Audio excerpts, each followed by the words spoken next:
دیانتدار ہے کتنے.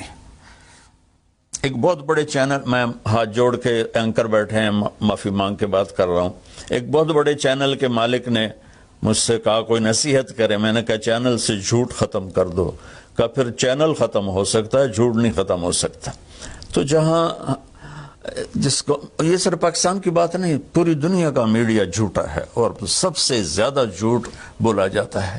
اور میرے رب کو، میرے نبی کو جھوٹ سے نفرت ہے. میرے نبی نے فرمایا پیاز کھا کے مسجد میں مت آؤ کہ فرشتوں کو تکلیف ہوتی ہے، بو ہوتی ہے. لیکن میرے نبی نے فرمایا جب کوئی مرد عورت جھوٹ بولتا ہے تو فرشتے اس کے منہ کی بدبو سے 3 میل دور بھاگ جاتے.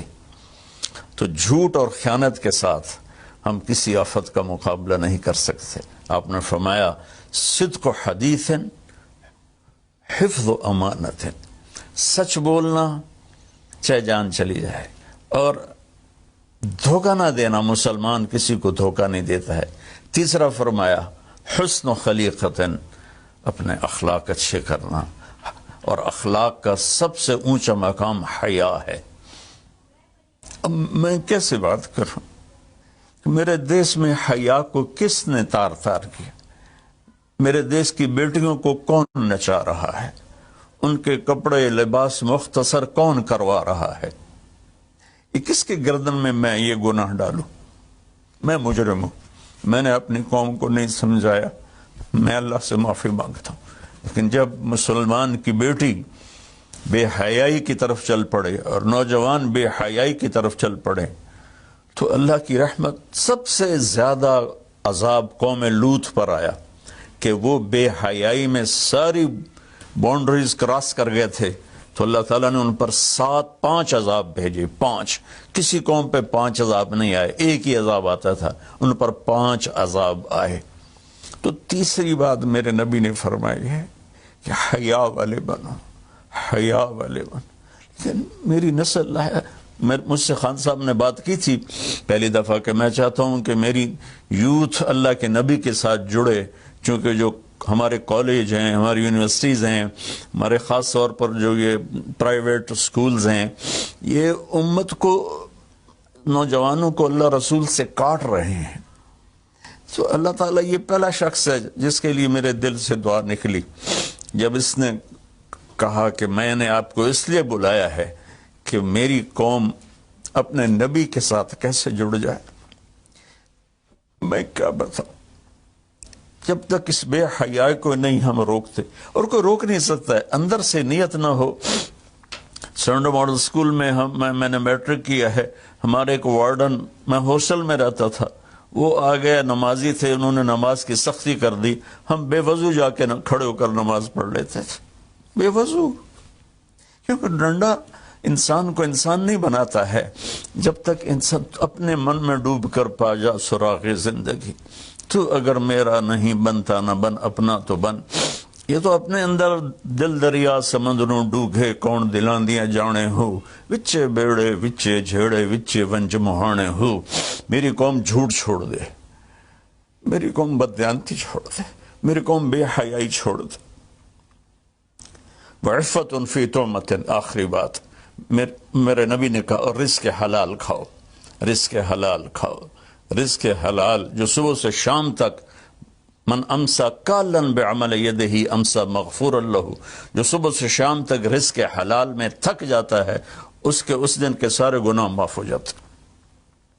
تو میں وزیر اعظم صاحب سے اپیل کروں گا کہ پوری قوم سے جیسے ڈونیشن مانگا ہے ایسی پوری قوم سے چلے. میں آپ کی طرف سے اپیل کرتا ہوں کہ کل یا آج رات رمضان کی آئے گی، ساری قوم 2 نفل پڑھے اپنے اپنے گھروں میں، اور ایک تسبیح لا الہ الا انت سبحانک انی کنت من الظالمین. جس کو یاد ہے پڑھ لے، جس کو نہیں یاد ہو استغفر اللہ کی ایک تسبیح پڑھ لے، اور پھر سب اللہ کے سامنے ہاتھ جوڑ کے معافی مانگ. اور اللہ تعالیٰ کہتا ہے ما من یوم الا والبحر یستاذن فی ان یغرق ابن آدم. روزانہ، یہ مسند احمد کی روایت، روزانہ سمندر کہتا ہے یا اللہ اجازت دے میں چڑھ جاؤں اور ان کو بہا دوں. والارض تستاذن فی ان تبتلعہ، زمین کہتی ہے اللہ مجھے اجازت دے میں ان بے حیاؤں کو نگل جاؤں، ان جھوٹوں کو ان بدماشوں کو، اس مافیا کو میں نگل جاؤں تو وَالْمَلَائِكَةُ تَسْتَأْذِنُ فِي أَن تُعَجِّلَهُ وَتُهْلِكَهُ، فرشتے اللہ سے کہتے ہیں یا اللہ تو ہمیں اجازت دے ہم ان کا صفایا کریں. میرا اللہ کہتا ہے دعوا عبدی فانا اعلم بعبدی منکم، جاؤ جاؤ اپنا کام کرو، یہ میرا بندہ ہے اور میں جانوں میرا بندہ جانے.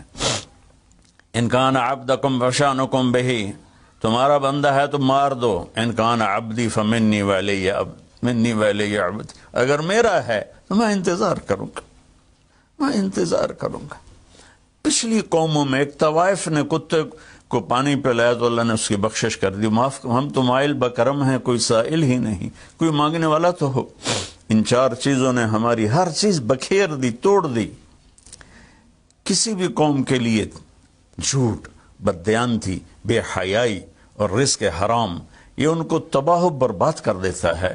اور کوئی قوم سچائی، دیانتداری، پاک دامنی اور رزق حلال پر ہوگی تو اللہ کا سایہ ان پر چھا جائے گا اور دنیا کی کوئی طاقت ان کی طرف آنکھ اٹھا کر نہیں دیکھ سکتی. ہم تو اجڑے چمن کے مالی ہیں.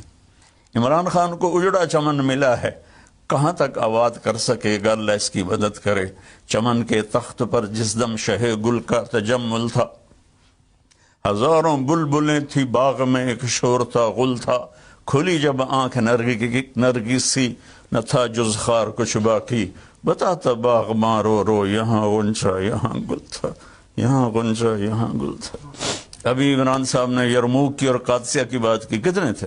30,000 تھے خالد ابن ولید کے کمانڈ میں، اور سامنے باہان جو تھا وہ 3 لاکھ کا لشکر لے کر آیا ہوا تھا. اور قادسیہ کے میدان میں بھی 30,000 صحابہ تھے، اور ادھر سے جو رستم تھا وہ 3 لاکھ کا لشکر لے کر آیا ہوا تھا. ان کے ساتھ اللہ تھا. ہم اللہ کو ساتھ لیں، سارے اسباب اختیار کریں. مالداروں سے کہتا ہوں، میں نے اپنا کلپ الگ ریکارڈ کرایا کہ اس سال ساری زکوٰۃ ان غریبوں میں تقسیم کریں. آپ تک تو ہر آدمی نہیں پہنچ سکے گا. اپنے اپنے علاقے میں جو مالدار لوگ ہیں وہ اپنی زکوٰۃ غریبوں میں ان میں تقسیم کریں، ان کے گھر جا کر دیں.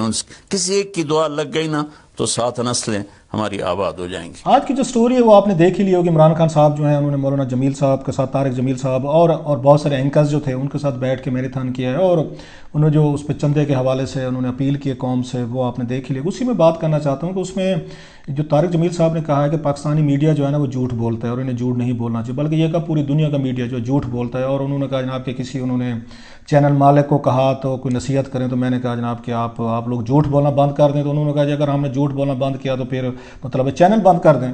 یہ ان کی رائے ہے، وی ریسپیکٹڈ.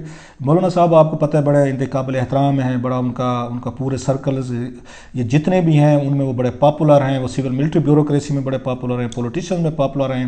لوگ ان کی تقریریں، ان کی باتیں بڑے غور سے سنتے ہیں. ان کی زبان میں اللہ نے بہت ساری تاثیر ڈالی ہوئی ہے.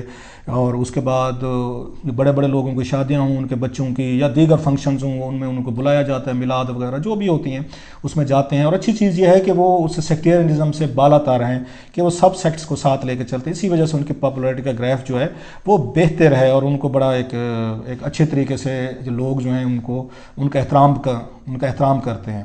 آج جو بات انہوں نے کی ہے وہ بڑی میرا خیال ہے ایک اس پہ اہم بات ہے، اس پہ بات کرنے کی ضرورت ہے، کیونکہ جواب اس کا آنا چاہیے کہ پاکستانی میڈیا جھوٹ بولتا ہے.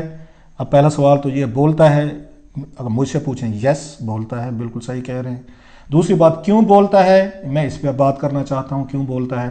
میری خواہش تھی کہ کوئی ہمارے دوست جو اینکرز بیٹھے ہوئے تھے وہاں پہ، کوئی ان میں سے ان پہ مولانا طارق جمیل صاحب کا اس بات کا جواب دیتا، وہیں دینا چاہیے تھا، لائیو دینا چاہیے تھا، اور بڑے احترام اور بڑی محبت سے سوال کا جواب دیا جا سکتا تھا. ایک تو ان سے پوچھا جانا چاہیے تھا کہ وہ کون سے ٹی وی چینل کے مالک تھے جنہوں نے ان کو یہ کہا تھا کہ بالکل جی ہمارا جھوٹ کے بغیر کام نہیں چلتا، نہیں تو ہمیں چینل بند. میرا خیال ان کو یہ نام بتانا چاہیے، ادروائز یہ زیادتی ہوگی، کیونکہ بہت سارے جو 70-80 چینلز ہیں پھر تو سب کا سمجھا جائے گا. کسی ایک کا نام لے کے یہ کہہ دینا تھا کہ اس مالک کا نام بھی سامنے آنا چاہیے، اس چینل کا نام بھی سامنے آنا چاہیے، اور سب سے بڑھ کر اس بندے جس کے بارے میں کہا گیا ہے اس کو بھی رائٹ ہونا چاہیے کہ مولانا صاحب کے بارے میں بتائے کہ وہ سچ بتا رہے ہیں یا وہ غلط بتا رہے ہیں. میرا خیال ہے مولانا صاحب اتنی اس کا ذمہ داری کا مظاہرہ ضرور کریں گے. یہ جنرل سٹیٹمنٹ دینا یہ کوئی اٹس ناٹ کوئی اتنا کوئی اپریشیٹیبل نہیں ہے کہ ایک جنرل بات کہہ دیں کہ جناب کہ فلاں ایک بندے کو بنیاد بنا کے. میں آپ لوگوں سے بھی ریکویسٹ کروں گا کہ مولانا صاحب کو کہیں کہ وہ ان کا نام بتائیں بتائیں, چینل کا نام بتائیں اور اس چینل کے مالک کا نام بتائیں. ادروائز یہ آدھا سچ بھی نہیں ہوگا. پھر تو بات یہ ہے کہ پھر آپ بھی سچ نہیں بول رہے ہیں مولانا صاحب. پھر آپ جرات کریں, آپ پوری بات بتائیں, ادھوری بات تو پھر میرا خیال ہے وہ کہتے ہیں آدھا سچ جو ہے وہ پورے جھوٹ سے زیادہ خطرناک ہوتا ہے. کہ آدھا سچ آدھا جھوٹ تو پھر لوگ اس کو کہیں اور لے جاتے ہیں, وہ زیادہ وہ ڈیڈلی ہوتا ہے, ڈینجرس ہوتا ہے. سو آپ نے آدھا سچ بولا ہے, باقی کا سچ عوام کو بتائیں تاکہ لوگ پہچانیں اور ہمیں بھی پتہ ہو کہ کون سا چینل ہے, تاکہ کل ہم اس کو نہ جوائن کریں کہ وہاں پہ جھوٹ جو ہے نا سارے جھوٹ ہی چلتے ہیں. ایک چیز. اب آتے ہیں کہ ان کی رائے ہے, میں نے جیسے کہا انہیں پورا حق ہے کہ وہ بتائیں کہ ان کو لگا ہوگا. حالانکہ یہ چینلز ہیں, میرا خیال انہوں نے مولانا صاحب کو ایک سیلیبریٹی بنایا ہے, ان کو سامنے لے کے آئے ہیں, ان کو انہوں نے پروگرام دیے ہیں, ان کو ہر ٹی وی شو میں بلایا جاتا ہے, ان کی ہر انڈر دا اسکائی کوئی بھی ایشو ہو ان کی رائے لی جاتی ہے, اور ان کو